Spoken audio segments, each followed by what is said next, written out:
Was the doctor, not the patient. You know those erectile dysfunction treatments that used to be on billboards all over? Longer sex now, etc. Well, as is often joked about, those treatments advise you to go to hospital if it lasts longer than 4 hours. Guy came in, having used those treatments, having had an erection for maybe 6 or 8 hours. His penis was purple, not purple helmeted warrior of love purple, but more holding your breath until you pass out purple. Also very painful for the guy. We called the urology registrar to ask him to come and look, and for advice on what to do in the meantime. His answer? Take a large gauge needle on a big syringe, stick it right into his glans penis and suck out as much blood as you can. Then my shift ended. I did not stick around to watch that one.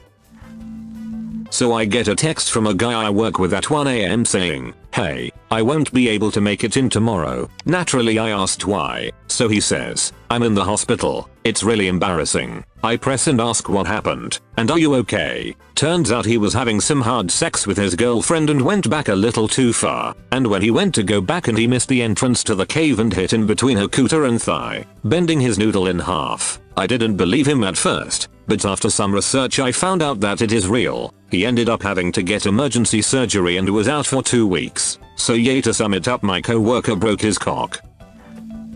Not a patient but an ER doctor. Have seen several injuries and sexual misadventures. Common things are sex toys, Coke bottles or vegetables stuck up people's butts. As I tell everyone after I get it out, I don't care what you stick up your butt, but use something with a flange at the base. For example, use a dildo with fake balls on the end, not just a straight rod. It acts as a stopper and prevents it from getting sucked up and stuck up your butt. Less common things but not super rare. Priapisms. Almost always because some dude decided he wanted to have a really awesome night and took 3 or 4 Viagra. Now he has a boner that won't go down, and I'm explaining what a dorsal penile block is to him. When he looks really uncomfortable at the idea of me putting a needle in his genital, I explain that this is just to numb it, so I can stick an even bigger needle in his wee-wee to aspirate out blood. Point of reference, I numb you with a 25 gram. I aspirate with an 18 gram. Size chart for people who haven't seen them. More rare, broken penises. Generally it's a guy on the bottom, girl on top, and he pops out for a second before she comes down hard and he jams into her perineum instead of her vagina or anus. Blood vessels rupture and the penis fills with blood and looks almost exactly like an eggplant. Once you've seen one, you know what happened. I don't fix those. Those go see urology and go to the operating room. Not fun. Other fun things. Penis rings that got stuck. Small toys stuck in the vagina. Sounding misadventures. Those go straight to urology. Google it if you don't know what it is. Implantable penis pump malfunctions, etc. There's more, but that covers the bread and butter of what I see in this category. Was doing the deed. No thrills, nothing fancy. Afterwards we're sitting on the couch and I feel crampy, so I go into the bathroom and I sit. That's when I have the most painful cramp of all time. My boyfriend comes in to see me, full blown hysterical tears. Calls my mom, who's an ER nurse whose motto as a child was, "No bone sticking out or gushing blood, you're fine." She drives down immediately and takes me to the ER. That's when I panic, because if this cold-hearted nurse thinks I need to go pronto, it's serious. When we get there it's slow enough that I pretty much immediately see a doctor, who just happens to be my mom's favorite coworker. Awesome. I then try to explain why it hurts and how it happened when my mom blurts out she was having sex. The doctor didn't flinch much, but I sure did. I wanted to die. Thankfully the embarrassment didn't last long because they gave me amazing painkillers. Long story short, I had sex, had an ovarian cyst burst, horrifyingly painful, went to be ER doctor and my mom were buddies. Good times. I had really terrible cramps a few times after sex. Enough that I had to take pain pills just to sleep. The pain was gone in the next morning both times, and weirdly it didn't happen every time we had sex. I went to the gyno and even had an ultrasound done, but no one could see anything. Fast forward a few months later, one night my boyfriend and I got kind of drunk while watching Baywatch, and decided to keep a good night going with some tipsy sex. The cramping started midway through and didn't let up. Within minutes I was crouched naked on the toilet. No idea why I thought it would help, and couldn't move. My boyfriend called an Uber in lieu of an ambulance. I managed to get myself dressed despite puking every few seconds into a plastic mixing bowl. The poor driver didn't want to take me, since he probably thought I was drunk, and sat there arguing with my boyfriend that I needed an ambulance. I blurted out, "Get me to a hospital now," and he slammed on the gas. That argumentative angel got me there in less than 5 minutes. It turns out an ovarian cyst had burst and torn my uterine wall, so I was bleeding internally. I had to have laparoscopic surgery to remove and cauterize the cyst. Those things are no joke. My only regret is never learning what size fruit or bull I could compare it to. I'm also eternally grateful to my boyfriend to being too tired for tent sex the week before, or I would have been bleeding internally at the far end of the Grand Canyon. Emergency physician here. Have seen some stuff. 2 patients wheeled in on the same stretcher. One is a late 40s butch female. The other is a mid-20s lipstick lesbian. They've been playing and fisting, and while the younger woman was inside the other, the older woman orgasmed so hard it broke the younger woman's hand at the wrist. The protruding bones then perforated the walls of the vagina and she was unable to extricate her hand. The poor woman was wrist deep and both were in pain. I let the trauma surgeons and ED residents fight over that one. I've seen the broken penis 4 times. Twice this year, strangely enough. Also had to give a few too many intracavernosal injections of neofapriapism. Things inserted rectally that cannot be removed at home. We had a guy who would put toy cars, Coke glass bottles, and later a clearly Canadian bottle, because he was excited it was back on the market. I'm uncircumcised, and I tore my frenulum having sex with a girl one time. It's the little flap of skin that attaches the bottom of the foreskin to the bottom of the head of the penis. Just like the little flap of skin between your lips and gums. The worst part of it was that I didn't notice during sex. I pulled out to come on her stomach, and a torrent of blood and cum spurted everywhere. I looked down and saw it and just awkwardly said, "Houston, we have a problem." First we thought that she had gotten her period, which was sorta mortifying for both of us. But after a quick inspection, I realized that I was squirting blood out of my penis. I don't know if any of the rest of you have ever squirted blood out of your penises, but turns out that we've got millions of years of evolution telling us to protect that little banger at all costs. So I was freaking the hell out. Turns out the doctors can't do anything about it. I put Vaseline on it and waited weeks for it to heal up. It never did. Fully. Now it's significantly tighter and weaker than it used to be. Now every time I have sex there's a part of my brain that's terrified that it'll happen again. My wife had just had surgery to remove an ovarian cyst, so after a week of abstinence we were having sex. I felt like I hit something wrong, but she said to not worry about it. Fast forward a couple of hours, and she's in a lot of pain. She thinks there might have been a complication with the surgery and us having sex might have caused something bad. Off we go to the ER. One ultrasound later, the intravaginal one with that huge wand. The doctor tells us that she had a bruise on the inside of her vagina. Essentially, I beat her vagina up. I remembered the moment, and I asked her about it. She said, "Well, it did hurt, but I didn't want you to stop."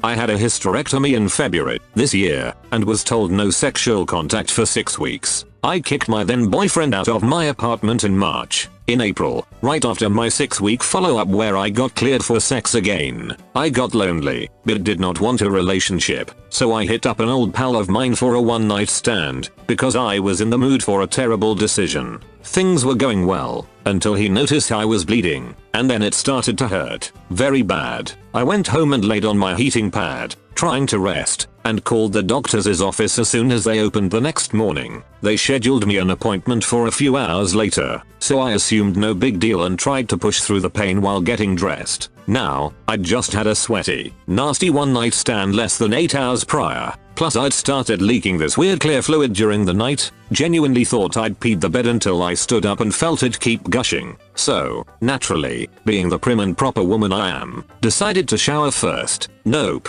in too much pain to stand for a shower. F it, I thought, I'll just take a bath. Despite being clean, I was in so much pain I couldn't get out of the bathtub. Had to call a friend of mine with a spare key to come get me out and dressed and drive me to the doctor. So, I get to the doctor, finally, and he's like, "Yup, we're gonna go ahead and wheel you down to the operating room now." Turns out, that weird clear fluid I kept leaking was abdominal fluid. My one-night stand, hung like a goddamn bull, had penetrated through the hysterectomy stitches, tearing my vaginal cuff and leaving a gaping wound from my vagina into my abdomen. And by bathing instead of showering, I essentially filled my abdomen with bath water. By the time I got to the OR, I had a 103 fever and, I think, it gets kinda blurry here, they said I was turning septic. I had about 5 minutes to call my mom to let her know I was about to have surgery, and demanded from the entire staff that my mother could not know it was caused by sex. I woke up a few hours later feeling great, morphine is amazing, and wanted to go home. However, I got myself a nice little hospital stay for 5 days while they kept me on IV and antibiotics, because my dumbass had to take a bath before going to the doctor and letting him see the filthy girl I really am. Mum thinks that I just tore a few stitches from going too hard at the gym after the hysterectomy, and I intend to keep it that way. Last week, I had my final follow-up appointment from my vaginal cuff surgery, and I'm now cleared to have sex again. But I'm not sure if I'm ever going to, because that was scary as hell.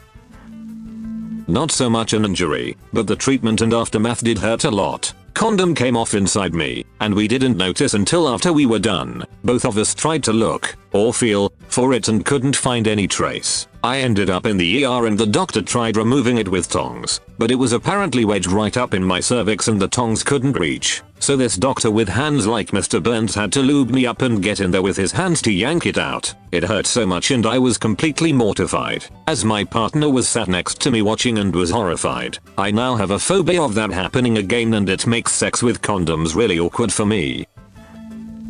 Doug was my 4th year college roommate, along with a couple of other people. He was a strange fellow. I became accustomed to broken beer bottles in the floor, bizarre pornography at the VCR, feces in places you wouldn't expect it, and frequent visits by the cops into the emergency room. One night, Doug is being visited by his girlfriend from out of town. They spend most of their time tucked away in Doug's bedroom, doing God knows what. Doug sneaks out and doesn't return for several hours. When he comes back, he has an emergency room bracelet on. After some grilling, he gives up the story. He and his girlfriend are looking for something that might work as a makeshift penis ring. Nothing around except a large padlock. So, she snaps the padlock around his penis and balls. When it becomes clear that it isn't going to work like they thought it would, they go looking for the key. Nowhere to be found. Most of us would have thought about the location of the key before putting it around our junk. So, Doug heads off to the emergency room to get it removed, afraid of losing his giblets to restriction of blood flow. The procedure takes several hours because the doctor has to parade in every other doctor, nurse, intern, and possibly janitor to check out the moron with the padlock stuck around his nuts. Also, they have to take frequent breaks during the sawing off due to the heat that keeps accumulating from the friction and burning his genitals.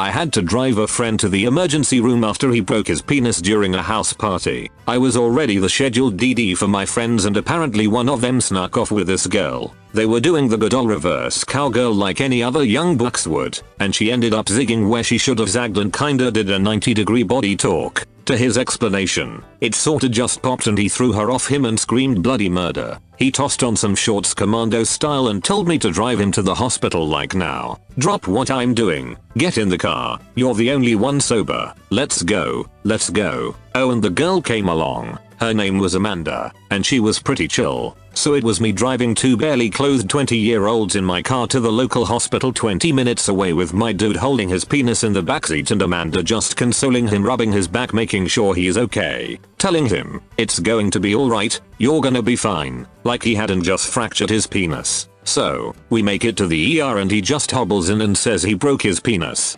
Please fix it. And they took him in and I was just alone with this girl I had met that night, just waiting for the prognosis. And around an hour later they tell us that he's having emergency surgery because he suffered a severe penile fracture and tore his urethra as well, and basically told us to go home. Call someone to pick him up that night. Dude was under the knife and discharged the next day, penis intact and pried only somewhat. Oh, and I also had to call his parents to let them know that their son was having emergency penis surgery and to pick him up in the morning. Could or could not be a fun call at 12 at night, depending on the perspective. They ended up dating for a while after that too.